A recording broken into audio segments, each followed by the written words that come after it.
Evangelio lunes 2 de mayo de 2022. Primera lectura. Lectura del libro de los Hechos de los Apóstoles, capítulo 6, versículo 8 al 15. En aquellos días, Esteban, lleno de gracia y poder, realizaba grandes prodigios y signos en medio del pueblo. Unos cuantos de la sinagoga, llamada de los libertos, oriundos de Cirene, Alejandría, Cilicia y Asia, se pusieron a discutir con Esteban, pero no lograban hacer frente a la sabiduría y al espíritu con que hablaba. Entonces indujeron a unos que asegurasen: lo hemos oído, palabras blasfemas contra Moisés y contra Dios. Alborotaron al pueblo, a los ancianos y a los escribas, y viniendo de improviso, lo agarraron y lo condujeron al Sanedrín, presentando testigos falsos que decían: este individuo no para de hablar contra el lugar santo y la ley, pues le hemos oído decir que ese Jesús el Nazareno destruirá este lugar y cambiará las tradiciones que nos dio Moisés. Todos los que estaban sentados en el Sanedrín fijaron su mirada en él, y su rostro les pareció el de un ángel.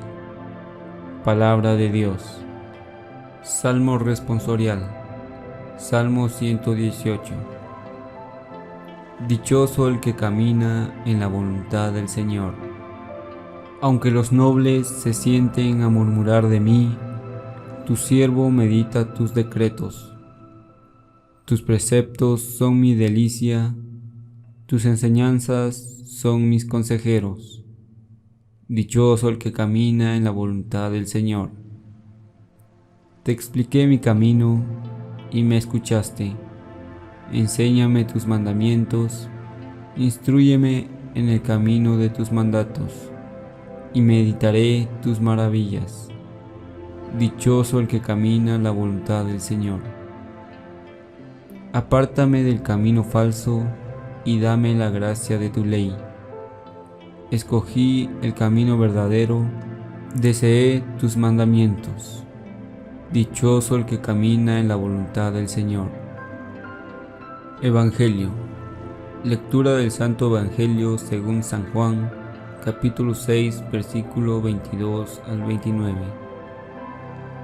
Después de que Jesús hubo saciado a 5,000 hombres, sus discípulos lo vieron caminando sobre el mar. Al día siguiente, la gente que se había quedado al otro lado del mar notó que ahí no había habido más que una barca y que Jesús no había embarcado con sus discípulos, sino que sus discípulos se habían marchado solos.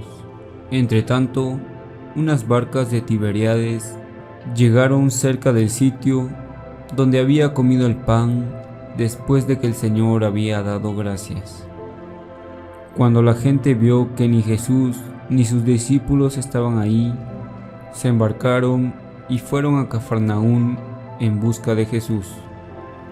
Al encontrarlo en la orilla del lago, le preguntaron: Maestro, ¿cuándo has venido aquí?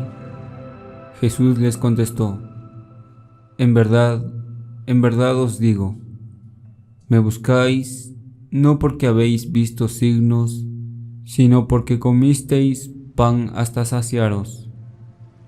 Trabajad no por el alimento que parece, sino por el alimento que perdura para la vida eterna, el que os dará el Hijo del Hombre, pues a éste lo ha sellado el Padre Dios. Ellos le preguntaron: ¿y qué tenemos que hacer para realizar las obras de Dios? Respondió Jesús: la obra de Dios es esta, que creáis en el que Él ha enviado. Palabra del Señor. El pan de vida el alimento que perdura para la vida eterna. El camino pascual es un proceso mistagógico, una guía de introducción en los misterios cristianos, una profundización de la catequesis prebautismal, que enseña al neófito y a toda la comunidad que lo acompaña dónde puede ver al Señor resucitado. Y en esta tercera semana, la atención se centra en la Eucaristía. La comunidad cristiana, primer lugar en el que se puede ver al Señor, es una comunidad eucarística. Las experiencias del Señor resucitado, narradas por los evangelios, tienen lugar preferentemente en el contexto de la Eucaristía. El Evangelio de Juan presenta la realidad de la Eucaristía por medio del discurso del pan de la vida en el capítulo 6.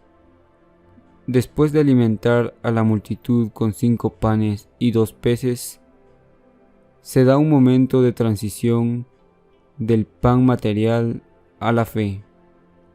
Jesús se preocupa de nuestras necesidades materiales, da de comer a la multitud hambrienta, pero acto seguido invita a dar un paso más allá de estas necesidades inmediatas, a pasar a la otra orilla, a renunciar a una relación meramente interesada con Dios, como solución extrema de nuestros problemas.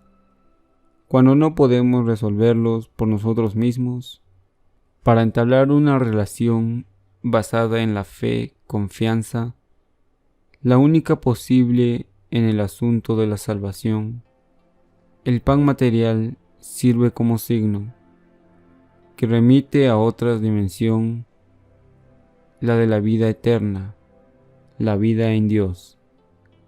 Se trata de dimensiones íntimamente conectadas que no es posible separar. Igual que hace Cristo, el que cree en Él se preocupa de las necesidades conectadas, materiales, psicológicas, espirituales, de su prójimo. El amor se traduce en las acciones de solicitud y ayuda a los necesitados.